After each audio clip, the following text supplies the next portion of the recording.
Each year, Microsoft Research hosts hundreds of influential speakers from around the world, including leading scientists, renowned experts in technology, book authors, and leading academics, and makes videos of these lectures freely available.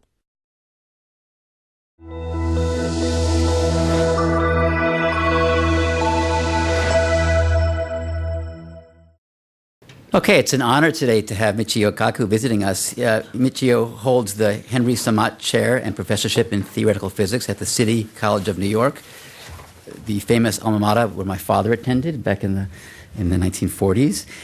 He's taught there for 25 years. He did his undergraduate degree at Harvard and his PhD work at UC Berkeley, and he's long pursued the grand quest set out by Einstein and others to unite the fundamental forces of nature. The strong force, we should cite them all together here, the strong force, the weak force, gravity, and electromagnetism, into a single grand unified theory of everything. And he's co-founder of an attempt to do that called string field theory.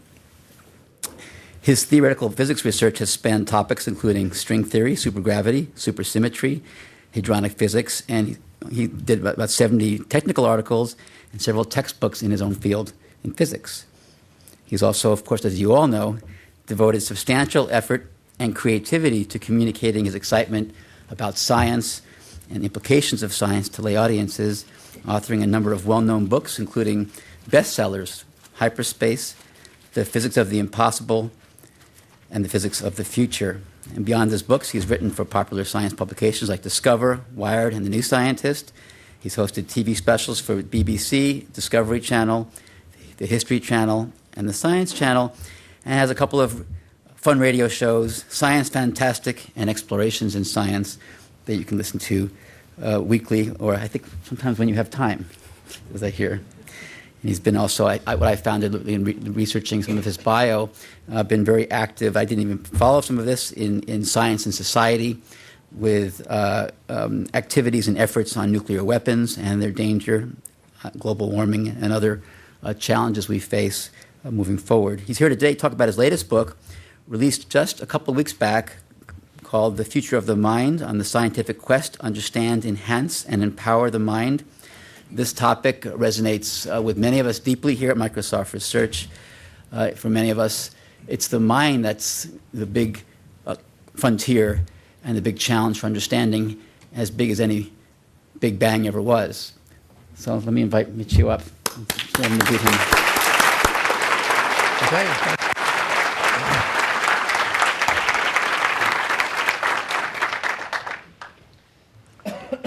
Well, after such a great introduction, I can't wait to hear the speaker myself.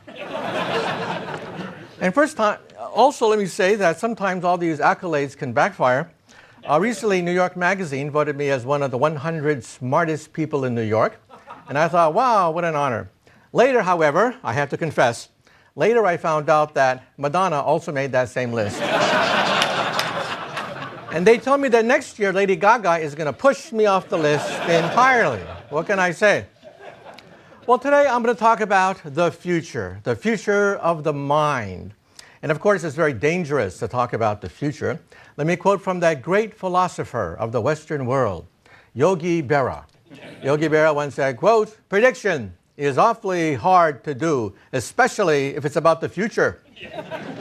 Well, I'm a physicist. We can predict the evolution of the universe billions of years from now. So let me quote from that other great philosopher of the Western world, Woody Allen. Woody Allen once said, quote, "Eternity is an awful long time, especially toward the end." Well, I'm a physicist. What does a physicist do? Well, we invented the transistor. We invented the laser.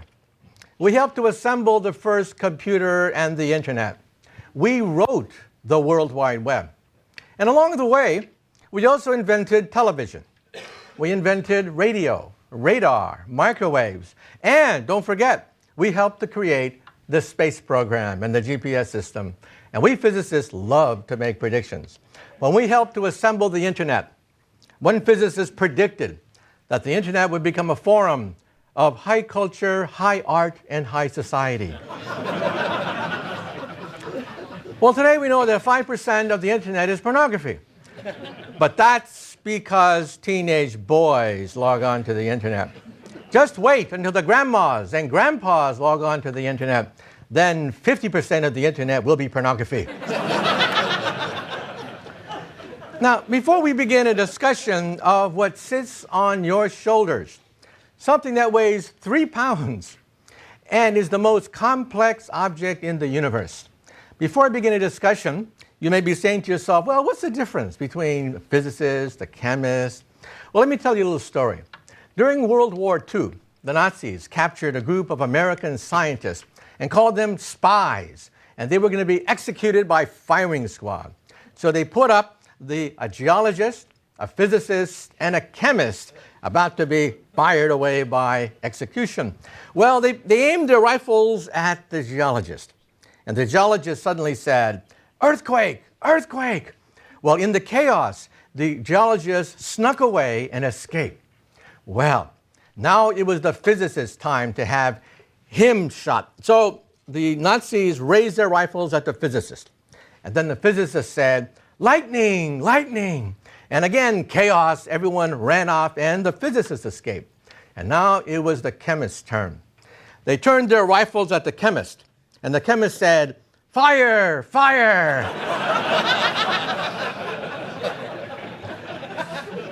Now, we're going to talk about the brain today. And if we were to duplicate the brain using hardware, computer hardware, it would occupy a city block of blue gene computers, some of the most advanced on the earth. The energy consumption would be that of a nuclear power plant, a gigawatt of power, and it would take a river to cool it down. And your brain, however, only consumes 20 watts of power. So when someone calls you a dim bulb, that is a compliment. And your brain doesn't require a nuclear power plant to energize it, just a few hamburgers. So how is it possible?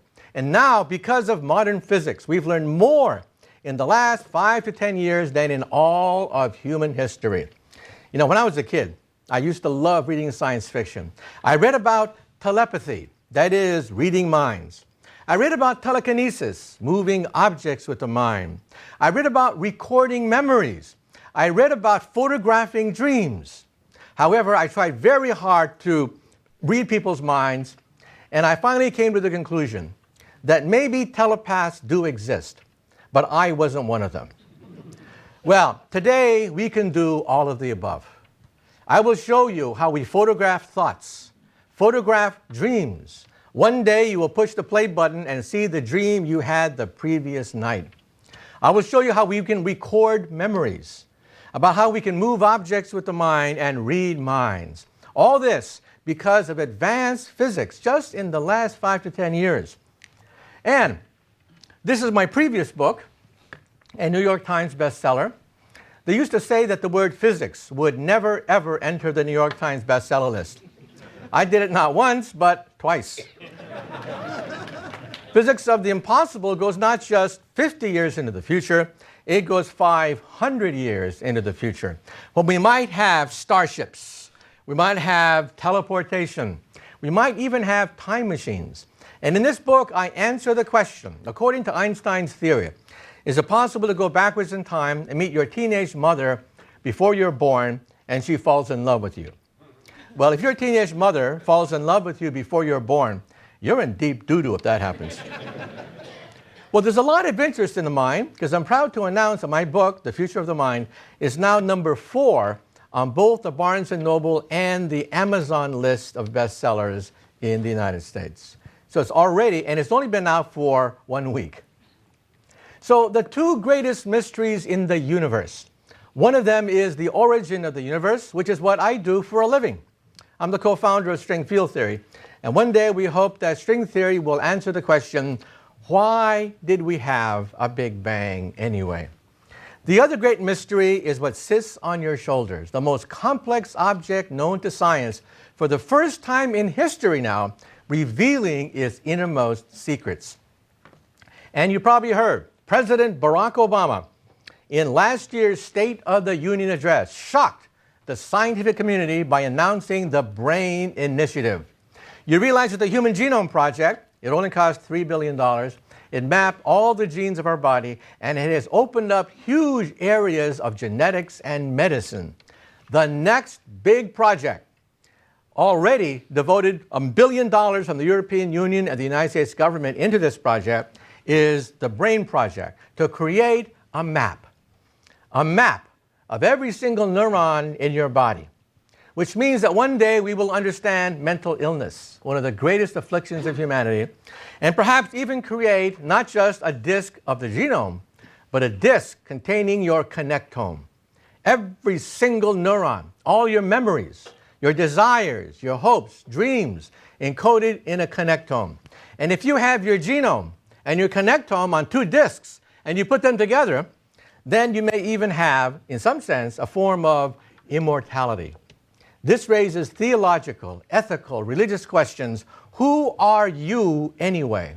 If you die, but your genome survives, and we can revive your body anytime, if we can bring back your consciousness at any time, then did you really die? This raises all sorts of questions about who are we? Are we nothing but information? So when I was a kid, I used to try to read people's thoughts. I would concentrate real hard to see whether or not I could be a telepath like we see in science fiction. Ultimately, I realized that all this is bunk. Without physics, you cannot read the mind. And then there's the movie The Matrix, where reality itself is nothing but an uploaded software program.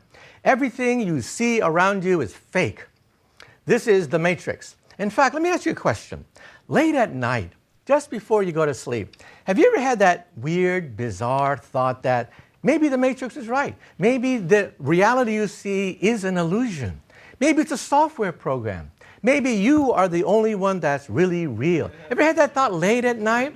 And maybe it's all a test to see whether you're smart enough to figure it out, that everything you see is nothing but an uploaded memory. Ever had that idea? Raise your hand if you ever had that feeling. You're crazy. Give me a break.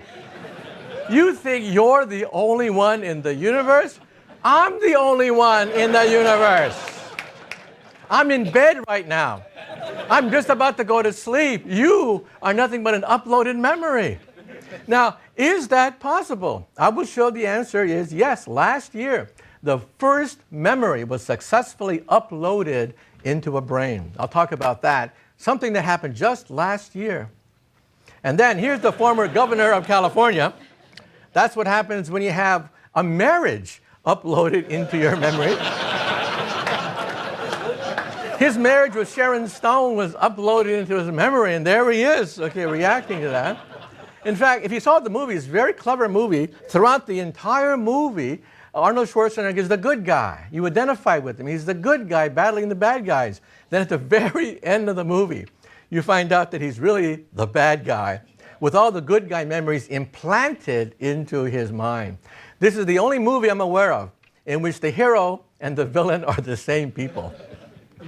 And then what about exoskeletons? Believe it or not, the United States Pentagon is dumping tens of millions of dollars to connect the mind to mechanical arms, legs, a complete exoskeleton. My colleague, Stephen Hawking, the great cosmologist, he now has lost control over all his bodily functions except his mind. We have now connected his mind to a laptop. Next time you see him on television, look at his right frame of his glasses. There's a chip and an antenna that picks up waves from his brain, decodes it, and allows him to communicate with the world. And so we're talking about brain-machine interface, one of the hottest fields now in neurology. And then people say, well, where do we have robots? Where's my robot maid? Where's my robot butler? Well, artificial intelligence turned out to be harder than we thought. But what about surrogates, avatars? They use a human brain wired up to control a perfect body. Avatars, you are placed in a pod and you control the motions of an organism, a living person, or maybe even a robot. Surrogates already exist. And the question is this the future of the space program? When we send into outer space robots that are cheap, They don't bellyache, they don't complain, they don't nag, and they don't have to come back. Controlled by astronauts sitting in their living room, mentally communicating with their surrogate. And then telekinesis. Telekinesis, the power to move objects with the mind. This is the movie Carrie, where a young girl who's telekinetic was abused by all her classmates. So in the final scene of the movie, she destroys the entire high school. What's the lesson here? The lesson here is never bring a telekinetic to the senior prom. And then, in the latest Superman movie, maybe you've seen it, every child knows that Superman's father and mother died when Krypton blew up, but not in the latest Superman movie. Russell Crowe here plays Superman's father. He's a hologram, energized by a software program that has memorized all of the memory circuits, the personality quirks of the father. The father comes back to life to talk to his son beyond the grave. One day, perhaps your great-great-great-great-great-great-grandkids will go to a library of souls, and have a conversation with you. Because your memories, your personalities, or your quirks are all encoded in a hologram that you can bring to life by simply pushing the play button. And then the question is, asked in Star Trek, asked by Isaac Asimov, can the mind exist outside of the body? It was Descartes who said that I think, therefore I am. Therefore, the mind is different from the body. That's called dualism. Recently, however, people say that's a bunch of nonsense. The mind is nothing but software running on wetware called the brain. That's all it is. It's one and the same thing. But now we realize they could be different. This goes back all the way back to the Middle Ages. We may have the ability to put your consciousness on a connectome and send it into outer space. This is the dream of Isaac Asimov, sending pure consciousness into outer space at the speed of light. No booster rockets, no movies like Gravity anymore, no accidents, pure thought on a laser beam shot at the speed of light throughout the universe. That could ultimately be the destiny of Homo sapiens. But let's get back down to earth. That's Hollywood. Now let's talk about reality. First of all, MRI scans allow us to look at energy flows, blood flows in the living brain. On the left, for example, is the brain when it tells the truth. Not much happens. On the right is the brain when it tells a lie. Yes, when it tells a lie. First, you have to know the truth. Then you have to create the lie. Then you have to calculate the consistency of the lie with all the lies you've been telling all these years. That's a lot of brain power. Your brain lights up like a Christmas tree. And so we can now see thoughts ricocheting across the brain like a ping pong ball, and we can now re-examine Freudian psychology, old wives' tales. We can now see what's true and what's not. For example, the brain. The brain is a museum of all the stages of its previous evolution, starting with the back. The back of your brain is the reptilian brain, the ancient part of your brain. If you have whiplash after an automobile accident, you will lose your sense of balance, appetite. Basic reptilian instincts are encoded in the back. When you're born as a baby, your brain grows in the forward direction, mimicking evolution of the last few 100 million years. So the growth of a baby's brain mimics our evolutionary past. As the brain goes forward, we get the monkey brain, the mammalian brain, the brain of emotions, the brain that calculates your relationship to other monkeys. And then at the very front is the prefrontal cortex, the thinking brain, the human brain. And now we can see whether or not old wives' tales are correct. For those of you who have children, you have always suspected that your teenage kids have brain damage. Well, it's true. We can actually show that the prefrontal cortex, right behind your forehead, that's where you are located. Ever wonder where you are? You are located right behind your forehead. That is not fully formed in teenagers, just as many parents have always suspected. Another old wives' tale, that when a man sees a pretty girl, he starts to act stupid. True. You can actually see that blood flow drains from the prefrontal cortex of a man when he talks to a pretty girl and he starts to act retarded. Absolutely true. This was verified just last year by looking at the brain scans of college kids. Absolutely true. And so these old wives' tales can now be verified. Now, if I were to slice the brain horizontally now, you would see the motor cortex, and you can actually put electrodes on the surface of the exposed brain. The brain has no sense organs. The brain does not feel pain. You can remove the skull, and you don't feel a thing. And then when you touch this part of the brain, your left side starts to move. You touch this part of the brain, and this part of the brain starts to move. And you can cut the link between the left and the right brains. For epileptics, the two halves ricochet off each other, creating positive feedback that is potentially fatal, causing convulsions. So doctors have to cut the link, and then some bizarre things begin to happen. In a person's brain that is cut in half, two personalities begin to emerge. Different personalities begin to emerge. And each of them try to control the hand. You can literally struggle with the other part of the brain for control of your organs, just like in the movie Dr. Strangelove. There's one documented case where one guy's left brain was an atheist and the other brain was a believer. This is true.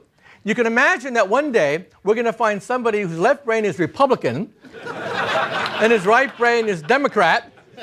And when he goes to the polling booth to put down the lever, there's this big struggle in the polling booth when he puts down the lever. Absolutely true that the two brains start to emerge as two personalities. And so we can begin to test all the old wives' tales of the past.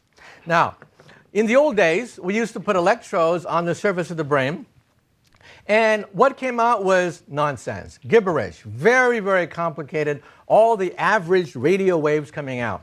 Now we have computers.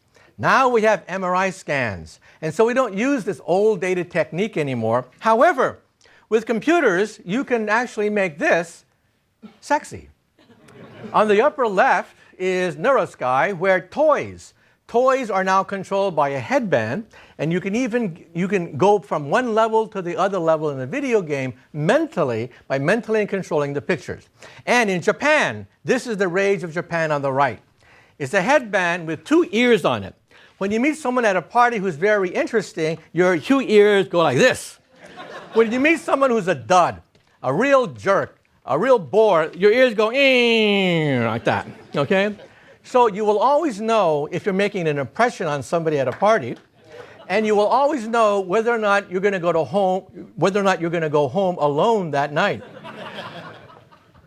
And I'm a professor. One day I'm going to have all my students put on these things, so I will know exactly who gets the A and who gets the F. We're looking at their ears, okay?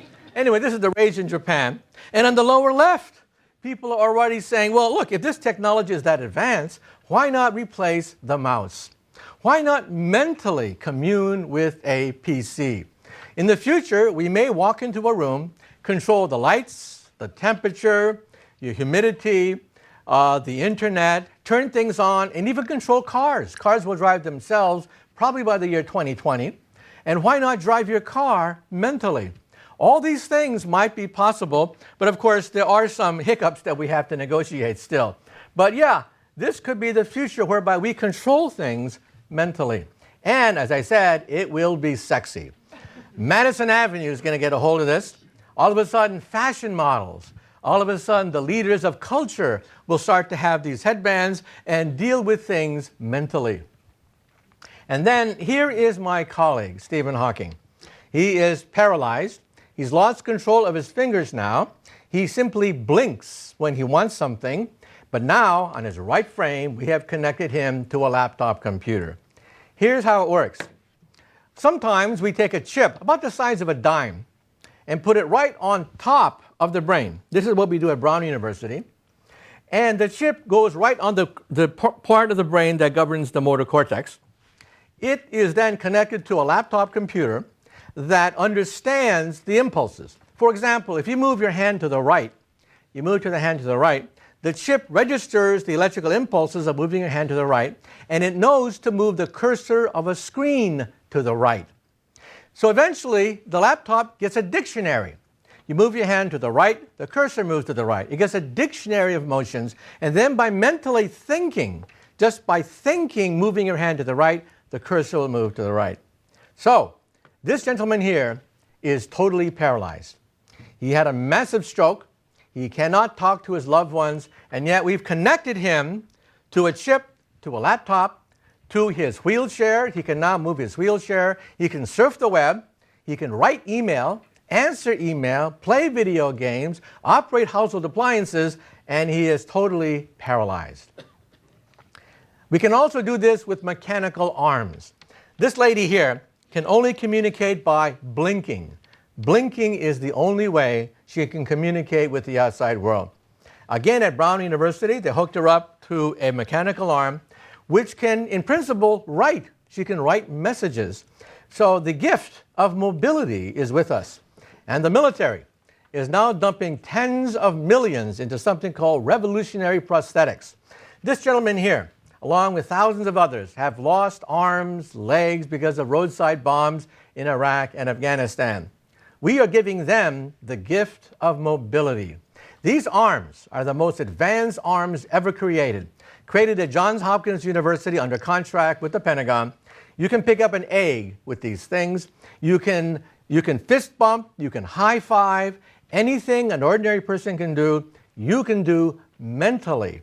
Mentally control not just an arm, but a leg. These are exoskeletons right out of the comic books, and they exist. In fact, at Duke University, there's a Brazilian neuroscientist at the one of the leaders of this technology. He has made a goal that in the next international soccer games in Brazil, the athlete who starts and opens up the soccer games will be totally paralyzed. Totally paralyzed, outfitted with an exoskeleton, allowing him to initiate the World Cup soccer games. That is a concrete goal by the neuroscience department at Duke University. And we talked about surrogates. Artificial intelligence turned out to be a lot harder than we thought. This is Asimo, one of the most advanced robots built in Japan. Japan makes 30% of all robots. Asimo can run, jump, climb upstairs, and he dances. In fact, he dances much better than me. I've been on several programs with him, and he outdances me every time. But I went up to the inventor of Asimo, one of our most advanced robots, and I asked him, how smart is Asimo anyway? And he was quite honest. Right in front of the TV camera, the inventor of Asimo said, Asimo has the intelligence of a cockroach, a retarded cockroach, a stupid, retarded, lobotomized cockroach. He can barely walk across the room unaided. He is a tape recorder for the most part. Every motion is pre-scripted. When I'm on television with him, it takes about 3 hours. 3 hours for the handlers to get all the motions just right. But now, we can connect him to a human who wears a helmet, picks up the brain waves of the brain, and then operates Asimo. You realize that this will eventually revolutionize everything, including education. Remember when we were kids, we used to play hooky? I mean, come on, fess up, right? Well, we can now create a surrogate in the classroom. This surrogate has within it a picture of you in your bed, sick. The teacher can see you, and you from your bed can actually see the teacher's face. This is going to revolutionize education. Isn't the future wonderful? You will never be able to play hooky ever again. And of course, another way to input information into the brain is through the eyes. The eyes are a direct extension of the brain, so why not put the internet in your contact lens? So who are the first people to buy internet contact lenses? College students taking final examinations. They will blink, and they will see all the answers to my final exam right there in their contact lens. Who's the second person to buy internet contact lenses? President Barack Obama, so he doesn't have to have these damn teleprompters giving him a speech all the time. Who's the third person to buy internet contact lenses? Vice President Joe Biden, so he's always on message and never says anything goofy. Who's the fourth person to buy internet contact lenses?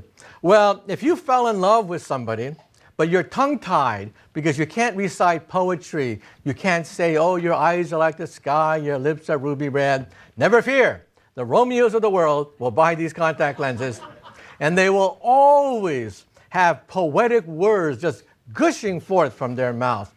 So for you Romeos out there, this is for you. And who else will buy these internet contact lenses? Husband and wives. They'll see each other's images and what they're looking at. So if your husband or wife always buys the wrong thing at the supermarket, never fear. You'll see through his or her contact lens, and you will say, no, that apple, that apple's rotten. No, not that. So we will be living in the Matrix. So the future of surrogates and exoskeletons could be the space program. It costs $10,000 a pound to put anything in near-Earth orbit. That is your weight in solid gold. The next time you want to go in orbit, sure, buy gold the equivalent of your weight, and you too can go into outer space. To put you on the moon costs $100,000 a pound. To put you on Mars costs $1 million a pound. That is your weight in diamonds. So why not send drones, avatars, surrogates to the moon controlled by astronauts sitting in their living room, and firemen dealing with dirty, dangerous, dull jobs? Why not have somebody sitting in the comfort of his living room energize these surrogates? So exoskeletons and computerized prosthetics, they are here today. In the future, they may go into outer space and into the construction field and revolutionize education. Now, let's talk about the big one, uploading memories into the mind. Last year at Wake Forest University and also Los Angeles, the first memory was recorded and uploaded successfully. Here's what they did. They took a mouse and they had the mouse learn how to sip water. Then the mouse forgot this trick, but they recorded it. They recorded the hippocampus right there. That is the place where memory is processed. They recorded it. Then after the mouse forgot how to do it, they played it back into the hippocampus and the mouse remembered. This has now been done with false memories. You can actually put false memories into a mouse and they will remember things that they never did. And next is chimpanzees and primates. Very soon we will start to do this with primates, and after that, Alzheimer's patients. The short-term goal of this is to create a brain pacemaker shown on the upper right. A brain pacemaker could be our future. As our brain deteriorates, the hippocampus deteriorates fastest. Your short-term memories start to disintegrate, and we may be able to get a brain prosthetic, a pacemaker, to upload memories of who are you, where do you live, what do your children look like, and things like that.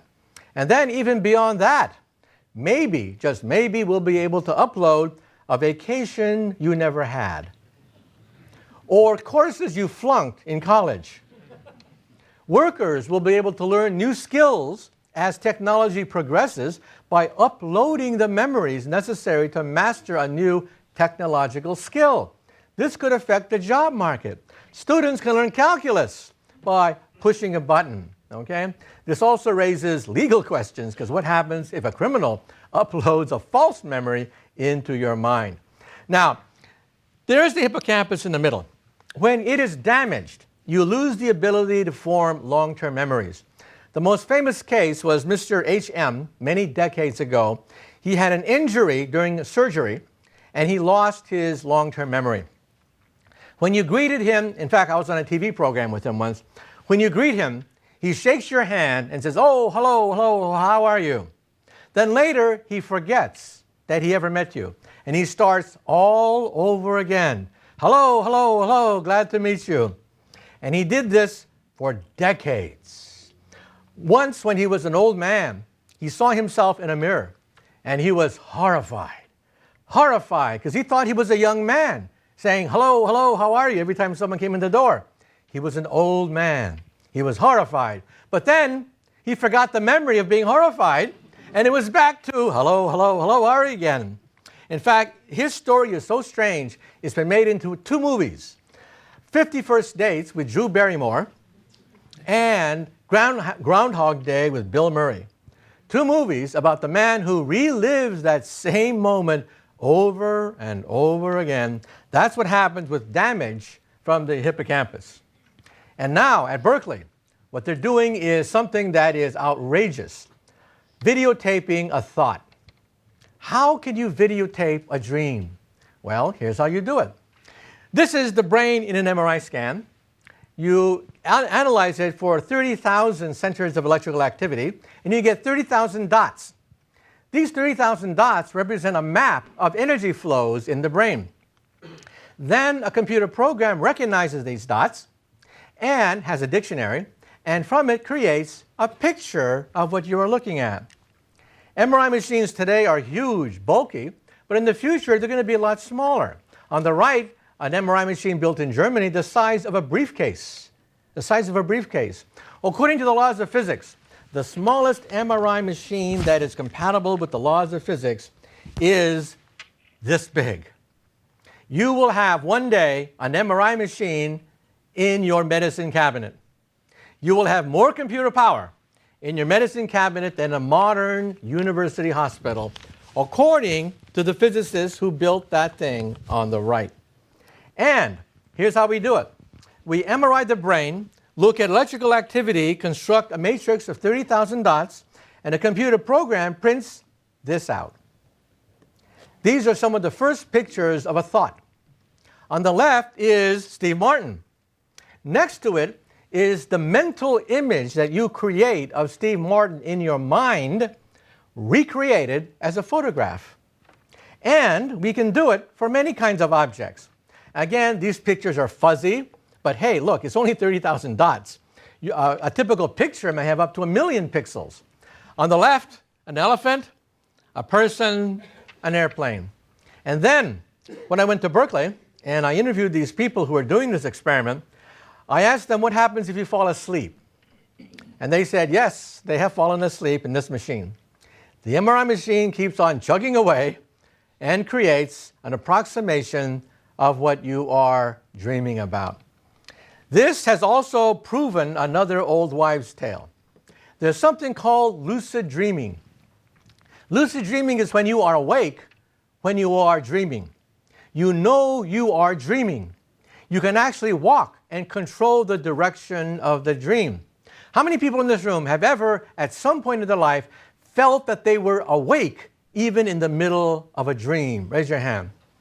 Well, lucid dreaming is something that's written up in Buddhist texts. It's a very ancient phenomenon. There are lessons about how to become a lucid dreamer. You have to take notes. You have to have a notebook of dreams.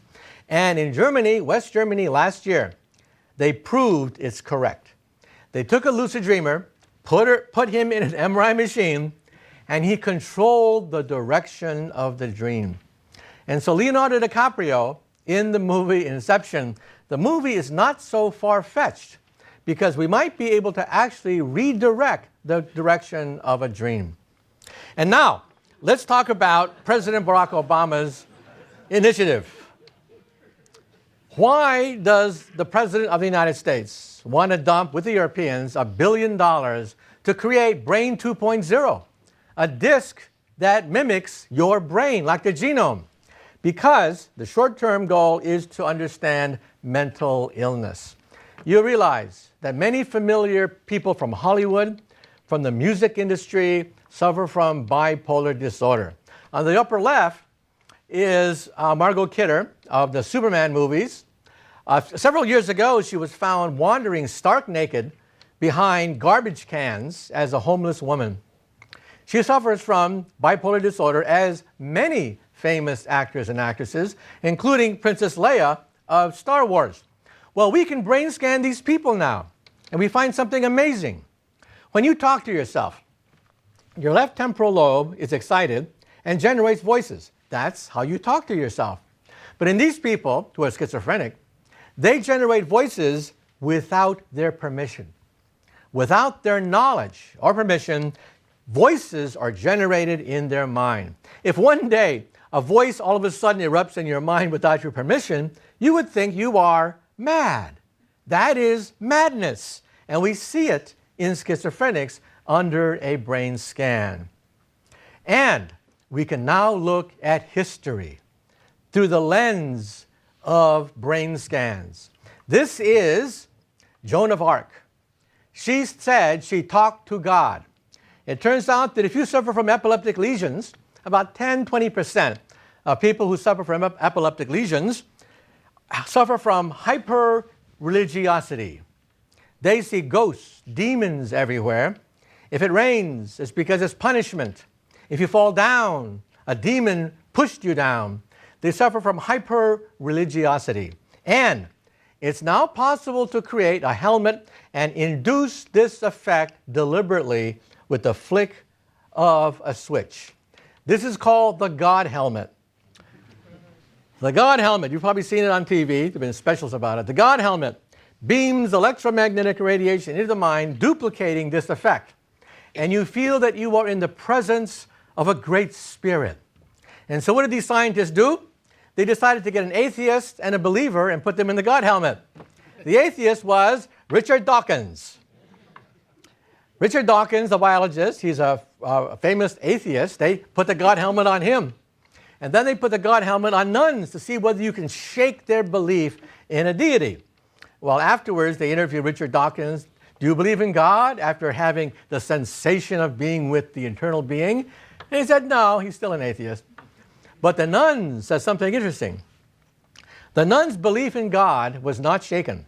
The nuns said, God created us with a telephone in our mind, so we can communicate with God.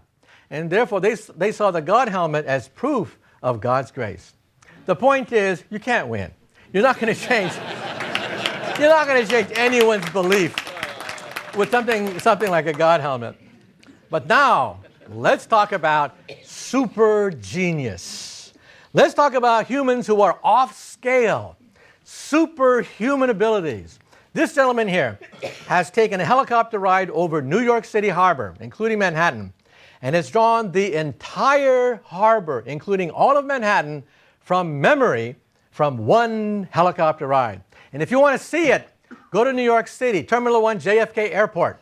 Look up. You will see a mural. All of the skyscrapers, all the lights, bridges, tunnels, everything from memory. This guy has also done Hong Kong, he's done London, and many other places. And also, there's a young boy, as a child, a bullet went through the left temporal lobe of his brain. Another guy dived into a swimming pool, also hit the left temporal lobe of his brain. Both of them became super mathematical geniuses. It turns out this effect can be induced by injury to the left temporal lobe. Now tonight, after this lecture, do not pick up a hammer. Do not bang yourself trying to become the next Einstein. It doesn't work that way, okay? These people are incredible. You can ask them, what were you doing 30 years ago on May 2nd at 4 o'clock in the afternoon? And they will say, well, I was reading page 320. You want me to recite the paragraph I was reading? One gentleman, Kim Peek, memorized 15,000 books and can recite line by line any page out of 15,000 books. Some of us can't even remember the comic book we read last night. Think of what these guys can do. Now, how can they do this? Well, we're not sure, but one theory is, we used to think that forgetting was a natural process. You learn, and then the memory degrades with time. Every textbook says that's the way memory works. But we now realize that maybe, just maybe, that's not true. That forgetting requires complex biochemical mechanisms. In other words, these people have forgotten how to forget. They remember, but the forgetting mechanism is broken. And therefore, there's no erasing of these memories that go back 30, 40 years. One of these people, a woman in Los Angeles, says that her vision is like split level. One part of her vision is what's happening in reality, and the other vision is what happened to her 30 years ago. Reliving a day 30 years ago. And she finds it annoying. And she wishes it would go away. but she's just paralyzed by photographic memory. And then we have Asperger's and genius. The greatest genius in all of science, bar none, was Sir Isaac Newton. When he was 23 years old, he discovered calculus at the rate at which you learn it in college. He discovered the universal law of gravitation, and he discovered a binomial theorem when he was 23 years old. But he's not someone you'd want to have dinner with. He had no social skills that we know of. He was not the kind of person who would chit-chat with you. He had, we think, Asperger's syndrome. And if you want to see what Asperger's syndrome looks like, watch The Big Bang Theory on CBS television.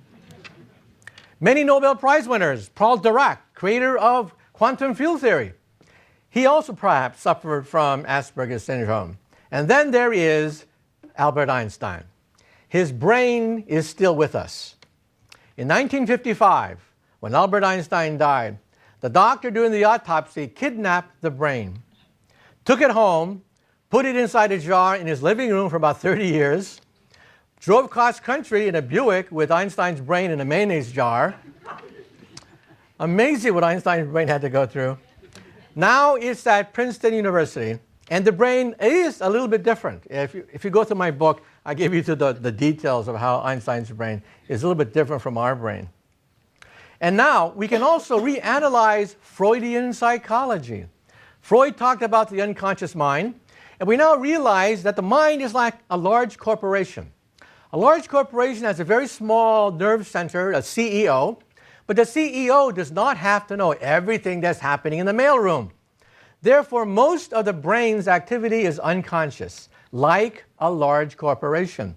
Not only that, not only is the unconscious mind necessary, but also emotions. Why do we have emotions? We have emotions because they provide a rapid-fire response to emergencies. If you see a tiger, your prefrontal cortex will debate whether or not the tiger is strong, weak, or whatever. Emotions say, run. You don't want to debate the finer points of, lion anatomy. So emotions serve a purpose. That is also found in a corporation, which has to have emergency efforts to put out fires independent of the CEO. And we also see the superego, the id, and the ego at work. In fact, the pleasure center is located right here in the nucleus accumbens. We've located it precisely, your pleasure center. Scientists have hooked up a mouse with this pleasure center hooked up to a telegraph key, so that when you hit the telegraph key, the mouse has a great time. It turns out the mouse will hit the telegraph key twice a second until it dies of starvation. They went up the scale to dolphins. Dolphins have been connected to this device, whereby if the dolphin goes forward, it hits a plate which stimulates its pleasure center. So the dolphin would also hit the pleasure center several times a second until it realized, I am dying. I will die. The dolphin stopped, went out, grabbed food, and then came back and stimulated itself. Dolphin's not stupid. And then I want to talk about something that has consumed the lives of thousands of people throughout history, and that is, what is consciousness? If you go to the library or go to the internet, you'll find 20,000 articles written about consciousness by ministers, psychologists, psychiatrists, 20,000 articles. Never in the history of science have so many people devoted so much time to produce so little. There is no consensus as to what is consciousness. In fact, Robert Frost once defined consciousness as something that starts up when you wake up in the morning and then stops as soon as you go into your office. So, I'm a physicist. I decided to use a physicist's point of view to define consciousness, which will give you a numerical ranking by which we can analyze robots, by which we can analyze animals and people, a numerical ranking of consciousness. When we physicists look at a star, a planet, or an electron, how do we think? We physicists try to construct a model, a simplified model of the planet or electron in space, locating its position in space. Then we try to analyze its interaction with other planets, other electrons, other stars, And then finally, we run the videotape forward in time to understand how the solar system, the electron, evolves with time. So we look at space, then we look at relationship to others, and then we look at running the videotape forward in time, predicting the future. I'm now going to give you a definition of consciousness. Consciousness is the continual creation of models, feedback loops, which describe a model of our place in space, time, and relationship to others. So how does animal consciousness differ from ours? We humans see the future. We spend the bulk of our time daydreaming, planning, strategizing. Animals have no concept of tomorrow. So let's rank consciousness numerically. I say that 1 unit of consciousness is a single feedback loop, like a thermostat. A thermostat registers temperature and changes surrounding. I call that 1 unit of consciousness. A flower has maybe 10 units of consciousness. It measures light, it measures water, gravity, temperature. A flower has many feedback loops, maybe 10 or so, but they are stationary. Once they become mobile, they become level 1 conscious. Remember the reptilian brain in the back of our brain? The reptilian brain represents level 1 consciousness, understanding your position in space, but not much more. And then evolution gave us level 2 consciousness, that is the animal brain, the mammalian brain, which gives us emotions, which determines your social hierarchy, where you are in the tribe. Emotions, I call that level 2 consciousness, and level 3 consciousness is what humans do alone. And that is, we see tomorrow. To the best of our ability, animals do not see tomorrow. When it gets cold, they hibernate instinctively. When we feel the air getting cold, we pack our bags, we have to do our laundry, we have to do this and that. It's a pain in the butt planning for the future. But that's what the brain does. Level 3 consciousness. Now, you may say to yourself, well, I don't believe it. Maybe there are things outside your definition of level 1, 2, 3 that cannot be summarized by space, relationship to others, and time, like humor. Humor is so ephemeral that how can you possibly judge humor by level 1, 2, and 3? Well, let's talk about a joke. Jokes are funny because we actually hear the joke and then we complete the dots. We finish the joke. But then when the punchline comes, it's different from we mentally anticipated and we think it's funny. For example, W.C. Fields was once asked a question about the upbringing of young people. And he was asked the question, are you in favor of clubs for youth? And he said, yes, but only if kindness fails. And Teddy Roosevelt's daughter was asked about gossip. And she said, if you have nothing good to say about other people, then please sit down next to me.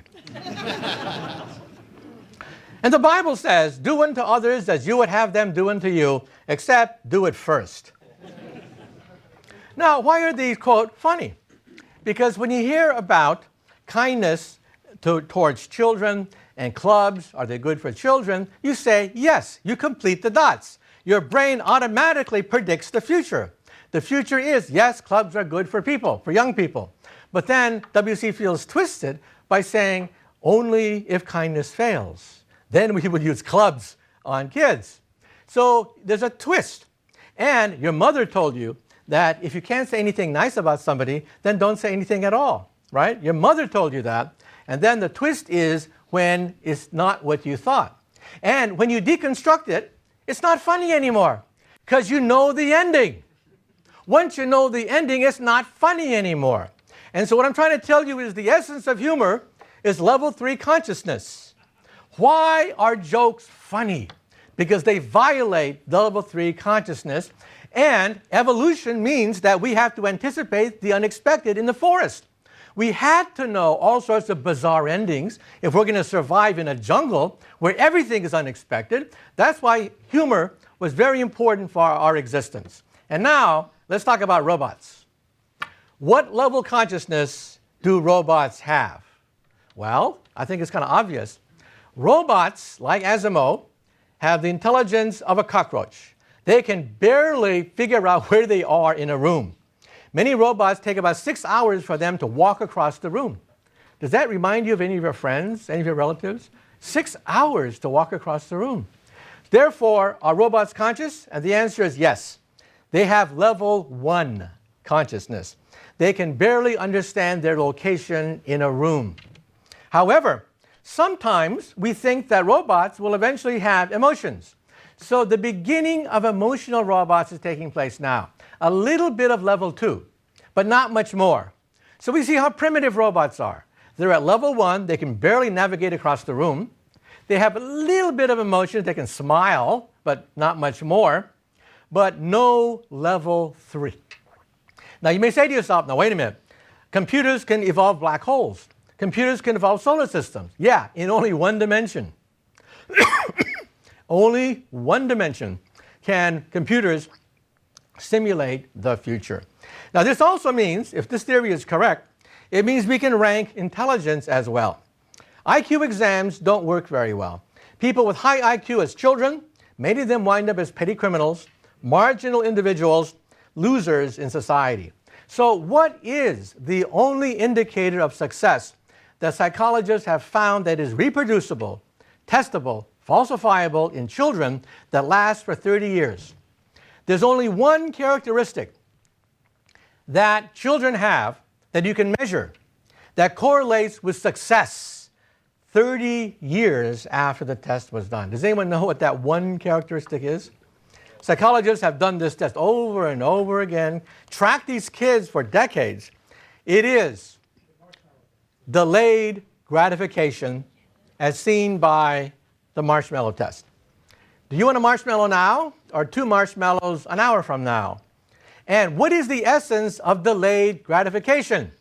Level 3 consciousness. They see the future. That 2 marshmallows are better than 1 marshmallow. A college education is better than a high school education. Shortcuts are bad. That means they predict the future. Think of a safecracker. A safecracker may have low IQ, flunked out of grade school. But a safecracker can simulate the future of a bank robbery better than the police. That means they are more intelligent than police because they see the future in a way that the police don't. So the point I'm raising is something simple.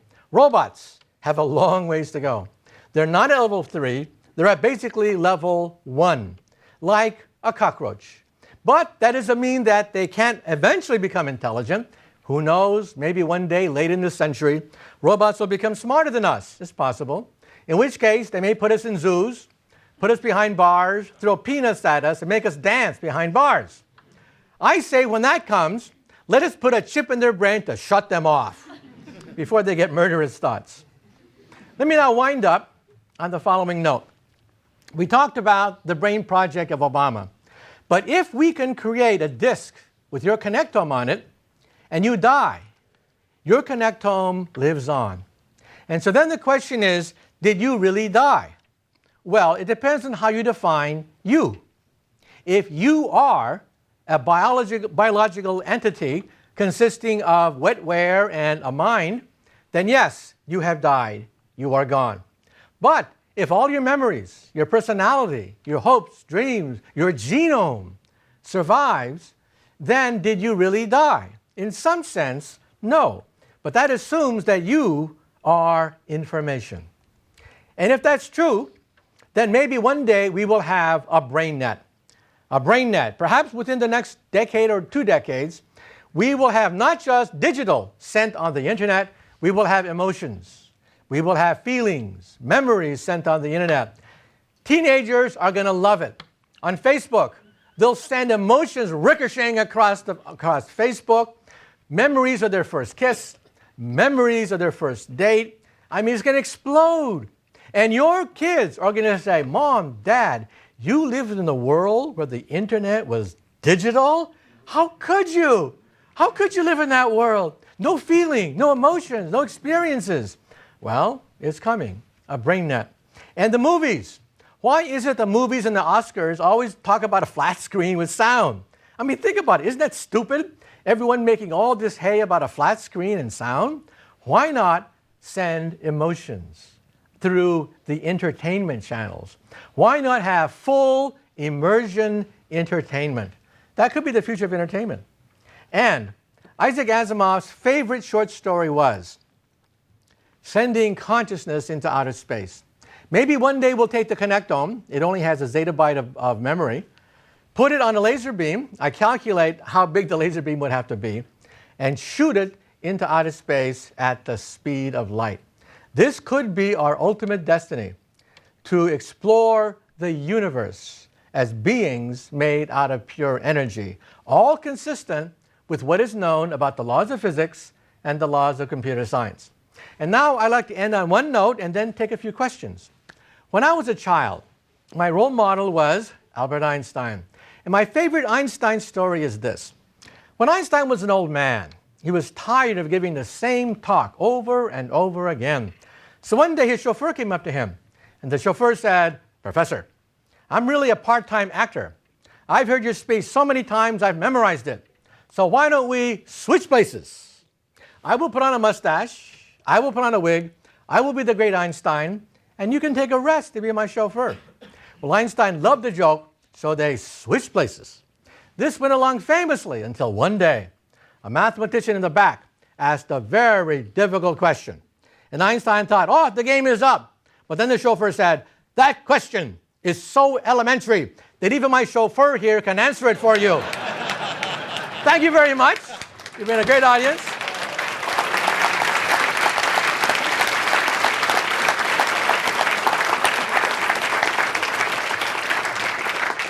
So I think we have some time for questions. So, We have time for one perfect question. ooh, one question. Then hard stop right now. So Okay. My question is, thank you very much, first of all.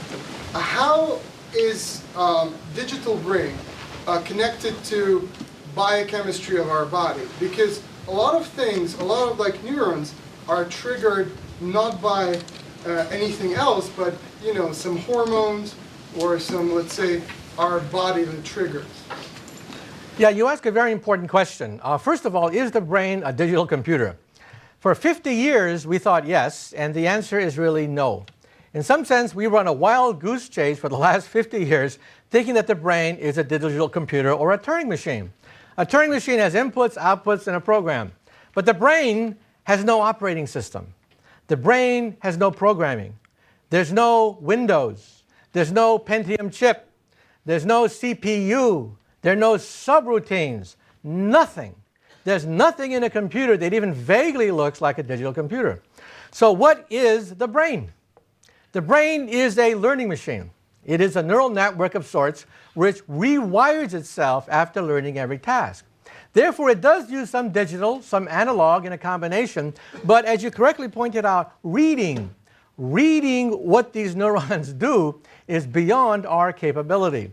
So what we do in the laboratories, we cheat. We simply see a configuration of neurons corresponding to moving your arm like this. Then we create a dictionary that this means certain number of neurons. Therefore, when you think going like this, it'll excite those neurons. So we get a dictionary this way. Very clumsy, but that's what we do in the laboratory because we cannot read a neural network's messages and convert it into digital. That was the problem. Now we have computers that can do that. Create this dictionary. That's how we get these gorgeous pictures of thought. That's how we can move robot arms. But it's all done by cheating because we really don't know how this neural networks, how it operates. And that's why we want to create Brain 2.0. That's why the Brain Initiative is being initiated, so that we can see the miswiring of people with OCD, bipolar disorder, and schizophrenia. Diseases, by the way, which are even mentioned in the Bible. They're so old. Thank you very much. Thanks for the perfect question. Thank you very much.